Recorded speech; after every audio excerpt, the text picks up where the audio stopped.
Yuk kita mulai pembahasannya. Produksi ASI itu dikenal dengan istilah demand dan supply. Artinya, untuk menjaga atau meningkatkan supply atau produksi ASI itu, maka dibutuhkan yang namanya demand. Demand dari mana? Yaitu demand dari si bayinya. Artinya, semakin sering si bayi menyusu ke ibunya, maka produksi ASI-nya juga akan semakin meningkat.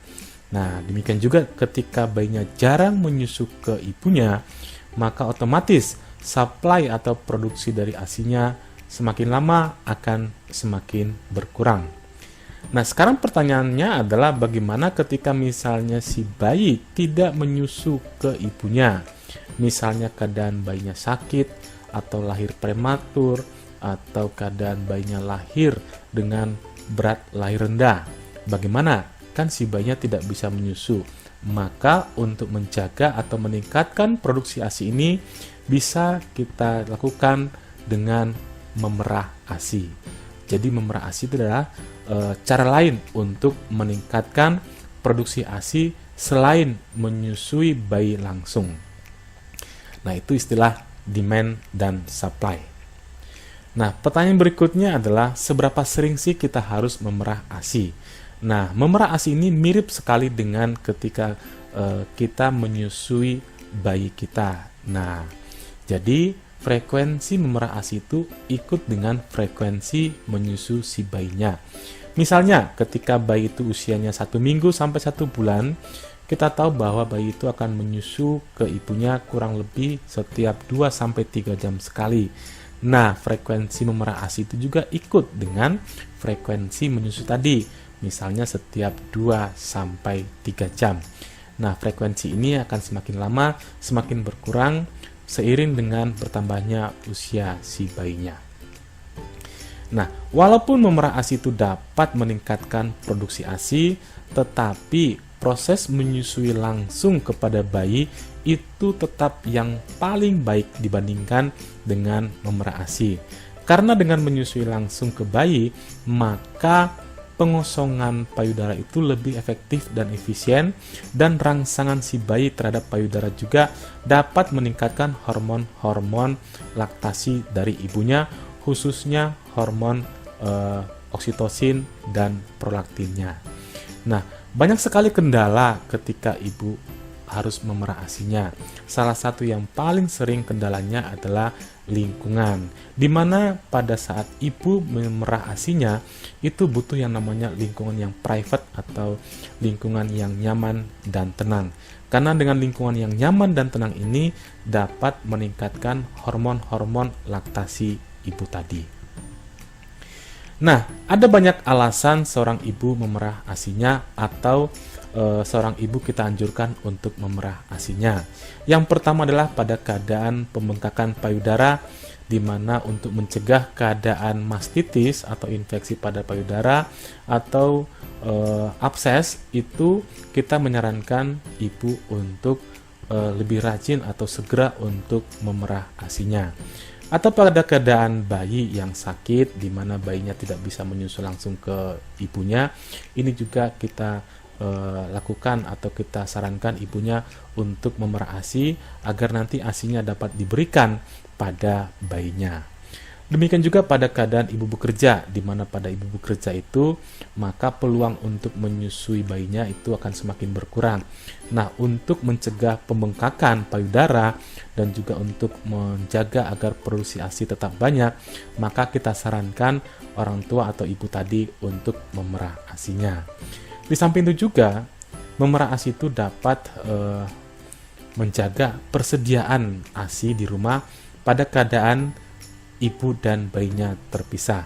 Nah, demikian juga dengan meningkatkan produksi ASI atau pada keadaan bayi yang lahirnya rendah, beratnya lahirnya rendah, atau pada keadaan prematuritas. Dan juga memerah ASI itu dapat menghilangkan sumbatan pada duktus atau saluran-saluran dari ASI tadi. Nah, bagaimana cara atau prosedur untuk memerah ASI? Kita bahas yang pertama adalah dengan menggunakan tangan. Yang pertama, jangan lupa cuci tangan sampai bersih dengan sabun. Nah, tujuan mencuci tangan ini adalah untuk mencegah ASI yang akan kita perah itu terpapar dengan kuman atau dari bakteri-bakteri. Jangan sampai ASI perah tadi terkontaminan dengan bakteri atau kuman-kuman. Yang kedua adalah si ibu kita sarankan untuk mencari tempat yang tenang dan santai, tempat yang private. Nah, dan di samping itu juga mungkin seorang ibu yang sedang memerah ASINya perlu untuk menggunakan alat-alat bantu, misalnya foto dari bayinya, suara-suara tangisan atau ketawa-ketawa si bayinya. Ini dapat meningkatkan produksi ASINya melalui peningkatan hormon oksitosin maupun prolaktinnya. Jangan lupa berikan rasa hangat dan lembab pada payudara kurang lebih 3-5 menit sebelum memerah atau mengeluarkan ASINya. Nah, sebelum kita memerah ASI, jangan lupa juga kita bisa atau orang tua atau ibu bisa melakukan stimulasi pada putingnya. Stimulasi pada puting itu dengan lembut dengan tarikan sedikit ke arah luar ya. Ke arah luar, ke arah puting, lalu dapat memutarnya dengan jari. Nah, ini dapat merangsang hormon oksitosinnya agar let down refleksnya, agar saluran atau keluarnya ASI itu dapat terpacu. Nah, yang berikutnya adalah jangan lupa ibu harus duduk dengan nyaman dan pegang wadahnya dekat dengan payudaranya ya, dekat dengan payudaranya. Jangan sampai nanti ketika ibu memerah ASINya maka ASINya akan terbuang jika Anda tidak meletakkan wadahnya dekat dengan payudaranya. Nah, setelah itu kita mulai dengan cara ibu jari ya, ibu jari ibunya tadi itu berada di atas kurang lebih di arah jam 12 dan jari telunjuknya di bawah atau di arah jam 6. Ini cara atau posisi jari yang baik.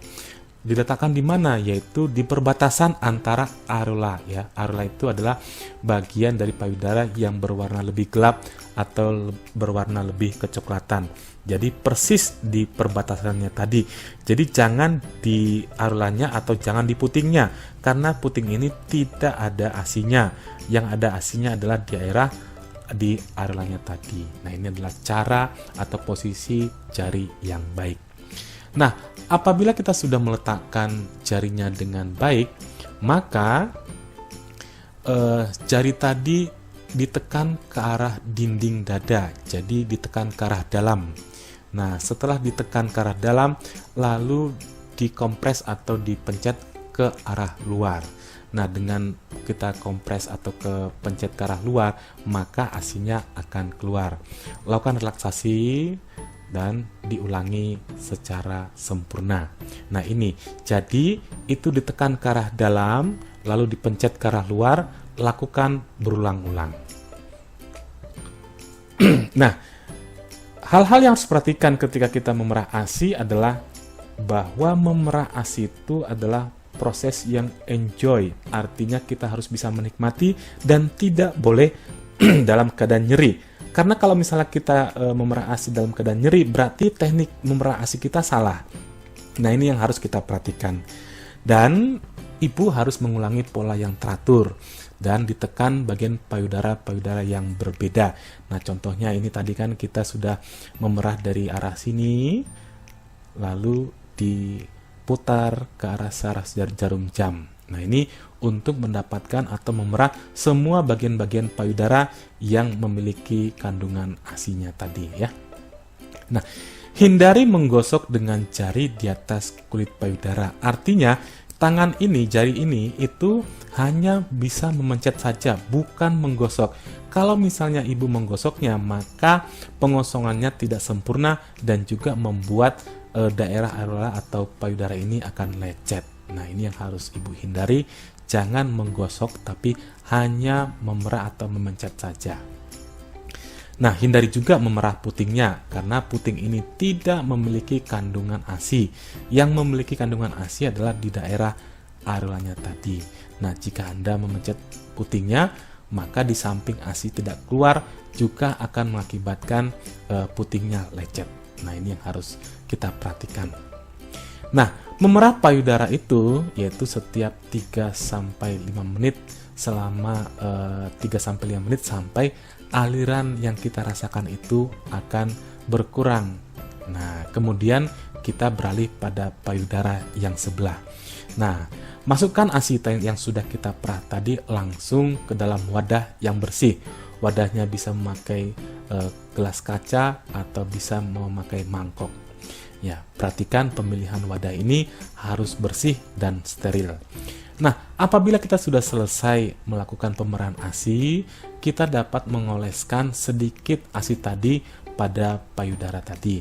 Tujuannya agar payudaranya itu, areolanya dan putingnya itu tetap sehat dan juga terjaga kelembapan dan kekeringannya.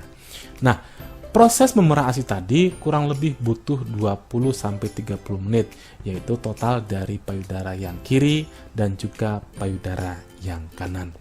Itu yang harus kita perhatikan. Nah, cara yang kedua adalah dengan cara mekanis. Cara mekanis ini yaitu dengan cara memakai pompa payudara atau pompa ASI. Nah, pompa ASI itu ada banyak jenisnya, tapi dibagi 3, yaitu dengan pompa manual, atau pompa elektrik dengan baterai, atau pompa elektrik dengan tenaga listrik. Nah, saran saya pada orang tua, pilihlah yang sesuai dengan budget dan kenyamanan ibu semua. Karena tidak semua orang tua cocok dengan pompa ASI yang satu atau yang lain. Jadi, pilihlah yang sesuai dengan kenyamanan orang tua dan juga pilih kenyamanan dari budget atau harga. Karena ada pompa payudara atau pompa ASI yang mahal harganya. Jadi, pilih yang sesuai dengan budget orang tua. Nah, ada banyak jenis pompa ASI ya. Ada yang ini yang pompa yang paling murah ini ya, kurang lebih harganya mungkin antara 25.000 sampai 30.000. Ada juga dengan pompa manual yang seperti ini, ada pompa elektrik dengan tenaga baterai, ada juga pompa elektrik dengan tenaga langsung ke listrik. Nah, yang kita rekomendasikan adalah yang 3 ini, yang ini atau yang ini. Yang ini itu tidak direkomendasikan untuk memerah ASI. Karena apa? Karena satu, tekanannya tidak stabil ya. Bisa membuat ibu itu cenderung perih ketika melakukan pompa ASI, dan juga itu ASInya lebih cenderung tidak higienis atau tidak steril karena tutupnya tadi atau tempat wadahnya ini sangat sulit untuk membersihkannya. Biasanya pompa ini digunakan hanya untuk mengobati atau mengurangi rasa nyeri ketika terjadi pembengkakan payudara atau pada keadaan mastitis. Jadi yang disarankan adalah yang bukan alat ini ya. Nah, bagaimana prosedurnya? Hampir sama seperti dengan cara tangan, yaitu cuci tangan sampai bersih, perah ASI di tempat yang tenang dan nyaman, dan juga orang tua atau ibu disarankan untuk memikirkan hal-hal yang menyenangkan, terutama mengenai bayi Anda. Nah, berikan rasa hangat pada payudara kurang lebih 3-5 menit, lakukan stimulasi pijat payudara maupun stimulasi putingnya agar hormon oksitosinnya langsung berproduksi agar alirannya semakin lancar, let down refleksnya juga akan semakin lancar. Nah, ikuti instruksi umum yang tercantum pada pompa ASI tadi. Nah, ini ya. Ada biasanya kalau kita membeli alat-alat ini ada instruksi atau catatan-catatannya bagaimana cara menggunakannya. Nah, sama seperti ketika kita memerah ASI dengan tangan, ketika sudah selesai, jangan lupa oleskan beberapa tetes ASI pada setiap puting dan biarkan kering sejenak oleh udara bebas. Nah, demikian ibu-ibu semuanya, saya sudah memaparkan bagaimana cara memerah ASI yang efektif dan yang baik. Mudah-mudahan materi ini bermanfaat bagi ibu-ibu yang menyusui. Salam sehat, dadah.